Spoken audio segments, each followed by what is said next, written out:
आपके अंदर जोश होगा, आपके अंदर जुनून होगा, आपके अंदर पागलपन होगा, तो आपके हाथों में आपकी सक्सेस होगी। कि मिल्खा सिंह, आपकी ये रेस लास्ट मैच हो सकती है।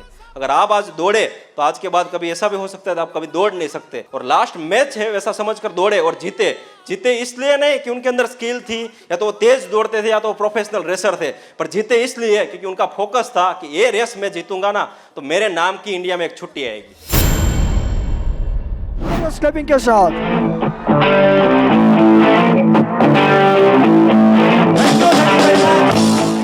Well, this is हर्षांक Patel in front of you. जैसे धर्मेश सर ने बताया fastest diamond manager of TMAX retail limited. Thank you very much. मेरे से ज्यादा आप सब लोग जबरदस्त हो, जिसकी वजह से आज यहां पर खड़ा हूं मैं। Thank you very much.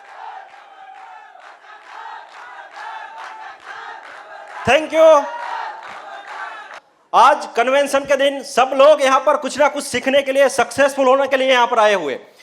हर एक इंसान चाहता है कि लाइफ में हम आगे बढ़े, हर एक इंसान अपने सपने पूरे करना चाहता है। तो माय डियर फ्रेंड्स, सक्सेस कैसे मिलते हैं? सक्सेस का अगर सही में मैं बात करूं ना, तो सक्सेस का रियल मंत्र जो यहां पर लिखा हुआ है वही है जोश, जुनून और पागलपन।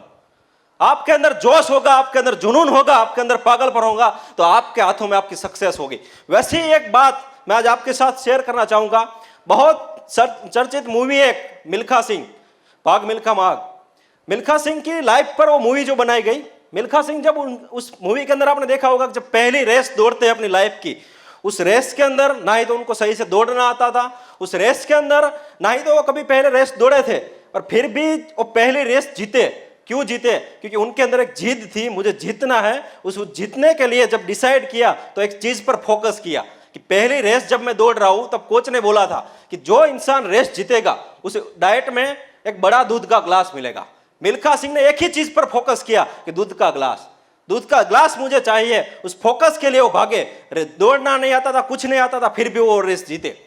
जब दूसरी रेस जीते, आपने अगर सही से देखा हो तो उस दूसरी रेस के अंदर भी मिल्खा सिंह का एक फोकस था कि इंडिया का ब्लेजर मुझे पहनना है। वो ब्लेजर पहनकर हरदम सपना देखते थे कि ब्लेजर में मैं कैसा लगूंगा, ब्लेजर के साथ मेरा फोटो कैसा दिखेगा, ब्लेजर में मैं कैसे सैल्यूट करूंगा। वो सपना देखकर वो ब्लेजर के लिए, ब्लेजर पर फोकस करके खेले और जीते।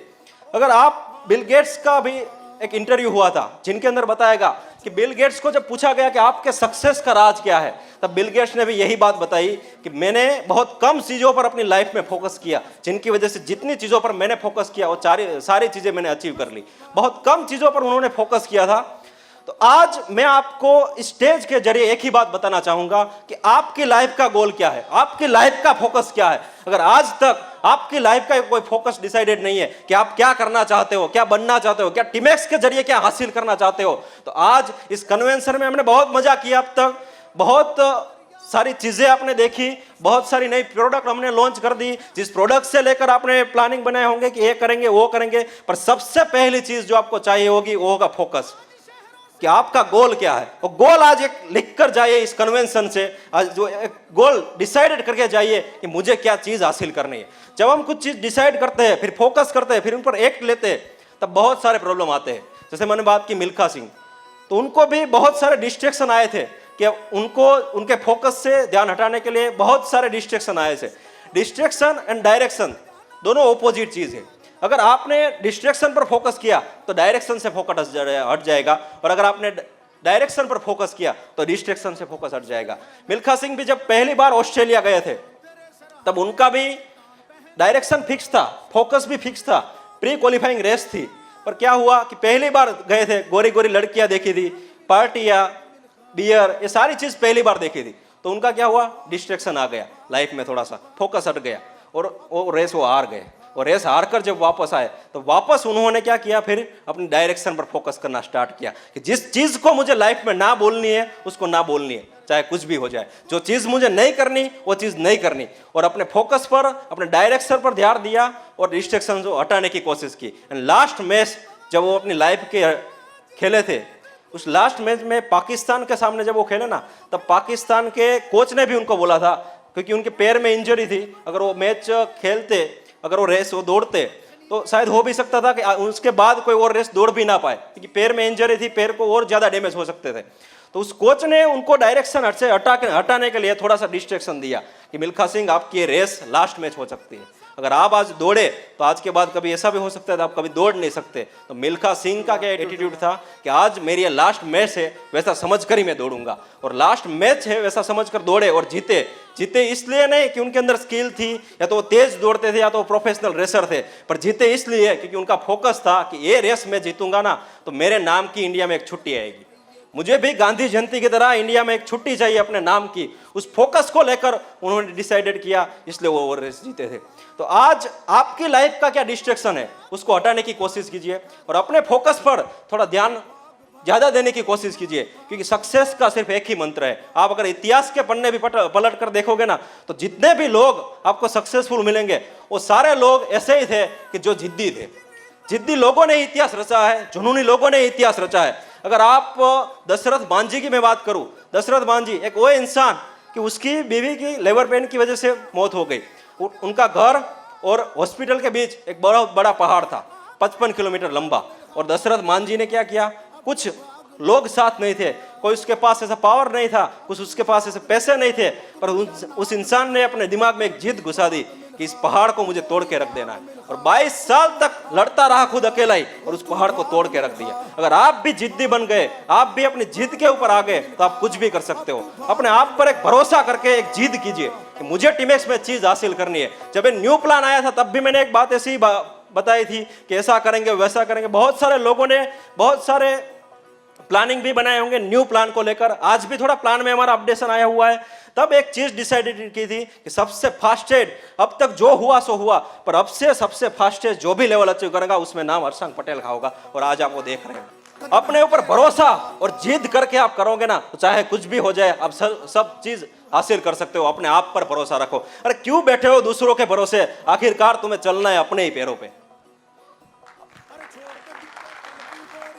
वैसे ही एक इंसान भगत सिंह, वीर भगत सिंह, जब उनके पेरेंट्स ने उनको बोला कि भगत सिंह तेरे लिए हम लड़की देख रहे हैं, तेरी अब शादी करने की उम्र हो चुकी है, तेरे लिए हम लड़की देख रहे हैं, तो भगत सिंह ने एक चुपचाप एक चिट्ठी लिखकर कानपुर भाग गए। उस चिट्ठी में उन्होंने लिखा था कि मेरी जिंदगी मैं एक वजूद के लिए जी रहा हूँ, मेरी जिंदगी में एक छोटे से रीजन के लिए एक लड़की को समर्पित नहीं कर सकता, मैं मेरी लाइफ एक देश को समर्पित करता हूँ। जिद्दी लोग ही इतिहास रचते, एक जिद थी।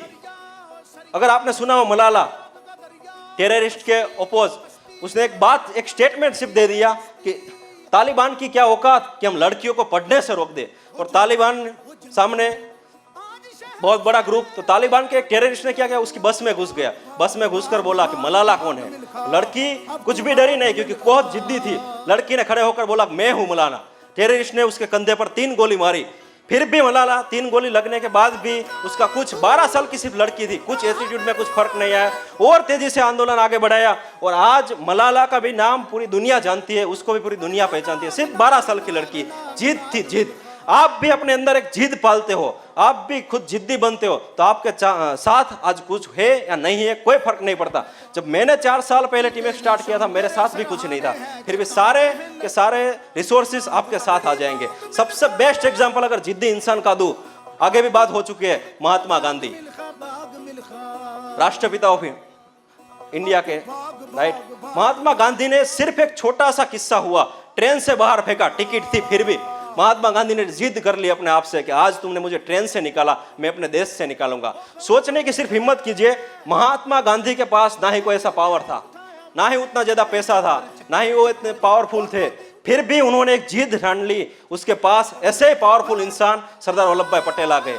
एक ही जिद उन्होंने की थी, उसके पास ऐसे ही ताकतवर इंसान वीर भगत सिंह, सुभाष चंद्र बोस ऐसे लोग आ गए। अपने आप फौज बनती गई और आज उन्होंने जो जिद ठानी थी वो जिद पर वो डटे रहे और उस जिद को उन्होंने पूरा किया कि देश को आजादी दिलाई, देश से अंग्रेजों को भगाया।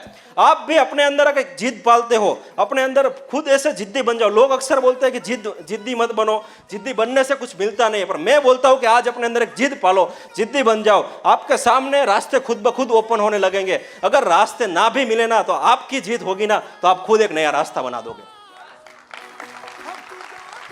जाग मिल्खा अब तू भाग मिल्खा। अगर जिद हो तो फूल भी खिला सकता है इंसान रेगिस्तान में। किसी ने सच ही कहा है कि नामुमकिन कुछ भी नहीं है इस जहान में। Thank you very much. And last एक ही बात बताना चाहूंगा, आज जो टीमेक्स है उस टीमेक्स को लेकर बहुत सारे लोगों ने बहुत सारा टाइम दिया हुआ है, बहुत सारी एनर्जी दी हुई है, बहुत सारा अपना जो भी था वो सब कुछ यहाँ पर समर्पित किया हुआ है। अगर हम सब ने थोड़ा सा भी अपना साथ दे दिया तो इस टीमेक्स का जो सपना है, निर्मल सर का जो सपना है, हिरेन सर का सपना है, वो सारी चीज़ हम पूरी कर पाएंगे। और लास्ट में एक ही बात बोलूँगा कि अगर आपने जीत कर दी ना तो मेरा आप लोगों से वादा है कि कामयाबी को आपसे प्यार हो जाएगा। Thank you very much.